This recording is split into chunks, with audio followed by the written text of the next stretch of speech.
Hi mga tropa, ako nga pala si Bruno ng In Your Ears. Meron tayong bagong package galing Shopee at ang presyo po niya ay 1,150 pesos. Ang TRNB 30, isang hybrid earphones na triple drivers. Meron siyang dalawang balance armature at isang dynamic drivers bawat isa. Kaya kung mababasa nyo dito sa baba, ang nakalagay ay 6 kasi pinagsama na yung dalawa.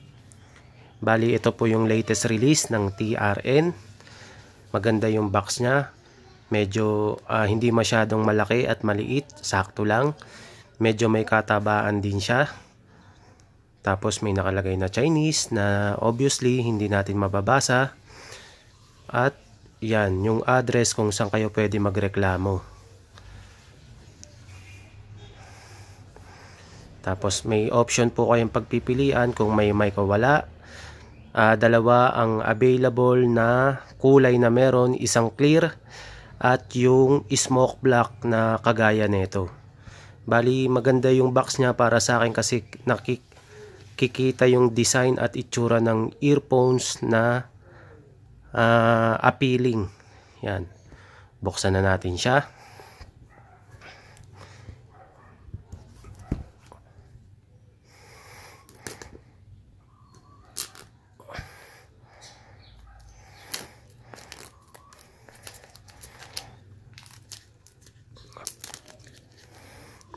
Pasensya na po at hindi tayo nakapaggupit ng kuko.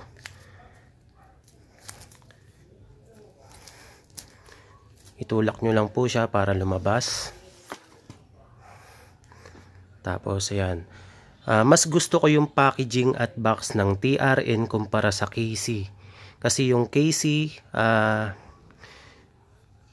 medyo may pagka cheap yung box nila, lalo na yung mga earphones nila na below 1,000. Hindi katulad na ng TRN yan. Presentable at ayun, maayos yung lalagyan, may magnet. Kahit na hindi naman ganun kamahal, ay maganda yung Tapos ayun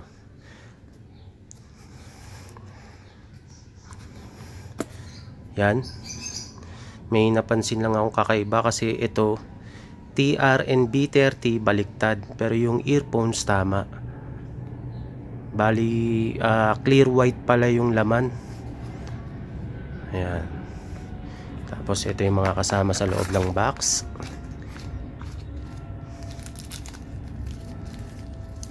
Ear tips na kulay puti, small at large kasi yung medium nakakabit. Mas maayos siya kumpara sa KC, pero hindi ako fan ng ganitong kulay kasi alam nyo na, pag medyo hindi nakapaglinis ng tenga, baka may sumabit na kulay dilaw.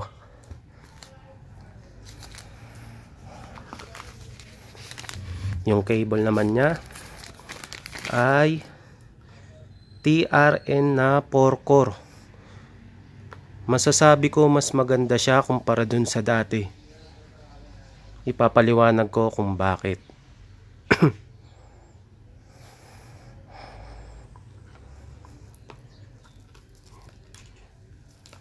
Yung 3.5mm jack niya ay straight pa rin. So kung bulky ang case ng cellphone nyo, baka hindi magkasya. Tapos ito yung sinasabi kong kable niya. Mas maganda na yung pagkakapulupot. Talagang parang nakabuhol. Ayun, ewan ko kung nakikita nyo sa video. Pero ayun siya, hindi siya yung mas maganda yung pagkakabuhol niya. Maganda yung pagkakaikot. Kasi yung sa dati kasi parang bumubuka eh. Pag ginanyan mo, ito mas maayos. Mas maganda yung quality. Tapos meron siyang play, pause at meron ding mic for answer and call. Tapos dalawang pin din siya na 0.75. Tapos mga papel na alam naman nating hindi babasahin. Yan po yung laman ng mga box. Punta na tayo sa mismong earphones. Tulak lang natin palabas. Bali, ayan. Ayan siya. Gawa siya sa plastic. Tapos yung pulang nakikita nyo, nasa loob siya. Ayan yung board. Yung pinaglalagyan, ayun, may mga circuit. Yan. Clear siya. Kita yung loob. Maganda siya sa personal. Dito sa video kasi parang medyo hindi siya puting-puti. Medyo parang yellowish yung pagka-white. Pero sa personal, transparent na transparent siya. Yan. Appreciate nyo muna yung itsura. May left and right. Dalawang pin. Tapos ayan. Kita yung loob. Transparent. Maganda po siya. Kahit gawa siya sa plastic, masasabi kong solid naman yung pagka-plastic niya. Tapos yun ang mga magaganda sa plastic. Magaan siya. Yan. Tapos itong nakikita nyo itong ganitong design. Ito yung parang nakausli. Yan. Nakakatulong yan para hindi siya basta-basta malaglag sa tenga. Kasi sumasabit yan eh. Yan. Tapos may binili rin akong cable na silver. Sa Shopee ko rin nabili, 400 pesos. Kasi yung in-order ko ng TRN ay clear. Yan. Silver siya. Bali ititerno ko. Yan. Ito naman ay 8 core. Pero wala siyang mic. Yan. 3.5mm jack din siya. Tapos 8 core siya na SPC silver plated cable. Mahaba, makapal siya at magandang tingnan. Tapos meron siyang yung dito sa splitter. Yan, nauurong siya. Para pagtapos mong gamitin, ilalagay mo siya dyan sa dulo para maiwasan yung pagkakabuhol. Tapos, yung lagi kong gusto, wala siyang alambre. Yan. Mas madali siyang isuot at komportable at hindi masagwa tingnan. Kagaya rin nung kasamang cable sa loob ng box. Try natin siyang ikabit at tignan natin kung pogi siya o maganda tingnan. Itutusok nyo lang po. Kaya po siya detachable. Para katulad nga niyan, kung gusto mo mag-upgrade ng cable from 8 core, may nabibiling hiwalay. At kung gusto mo rin ng Bluetooth.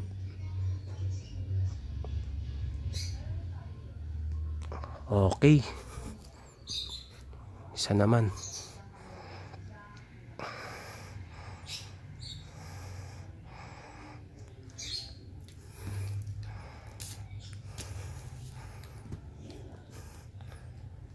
Yan po ang itsura niya. Ang ganda tignan. Busilak. Walang bahid ng kasamaan. Yan oh. Clear. Pure. Hindi toxic. Ang ganda po tignan mga kaibigan. Panalong panalo. Silver cable. Clear na TRN. Ang gandang kombinasyon. Wala ka nang hahanapin pa. Stick tayo sa girlfriend natin. Ang ganda po. Ayan po ang itsura niya. Ang ganda mga kaibigan. Hindi siya mukhang halagang nasa 1.5 lang yung total na nagastos ko o lagpas lang ng konti. Ganda po no? Ganda eh. Lalo na pandin kasi ako ng mga clear. Medyo matagal-tagal na bago ulit tayo nagkaroon ng earphones na clear. Idadagdag natin to sa collection natin. Ngayon po, gusto kong humingi ng pagkakataon na humingi ng sorry sa inyo. Dahil po doon sa huling review ko ng earphones yung Oglaymore F300 na maganda yung impression ko dun sa unboxing ko. Tapos dun sa review ko ay tinirikan ko ng kandila na salungat. Gusto ko mag-sorry kasi dun sa impression, maganda yung mga nasabi ko. Baka may mga nanood ng video ko na napabili. Tapos, yun pala, babawiin ko yung mga sinabi ko. Kaya ngayon, hindi ko po siya gagawin kasi minsan, maganda sa una dahil na-hype ka, yung excitement nandun. Tapos yung kanta kasing pinapakinggan ko kakaunti. Tapos hindi ko nagagawa ng aktual na maikumpara yung tunog niya sa iba. Nalalaman ko lang yung talagang tunog niya kapag lumipas po yung ilang araw o nakailang tugtog na ako. Tapos nagpapalit ako ng earphones. Doon ko nalalaman yung talagang tunog niya o yung pangit sa kanya. Kaya ngayon hindi ko po siya gagawin, talagang unboxing lang at konting explanation. Ngayon mag-a-upload po ako ng panibagong video tungkol naman sa tunog niya para wala po tayong pagsisihan tulad nung dati na ganun po ang nangyari. Kaya pasensya na po kayo. Humingi po ako ng tawad sa nangyari na yon. Move on na tayo from now on. Hindi ko na po siya uulitin. Lesson learned na lang. So ito po ang unboxing natin ng TRNB30. Hanggang sa uulitin mga tropa, please subscribe at like hanggang sa susunod na video. Thank you. Peace.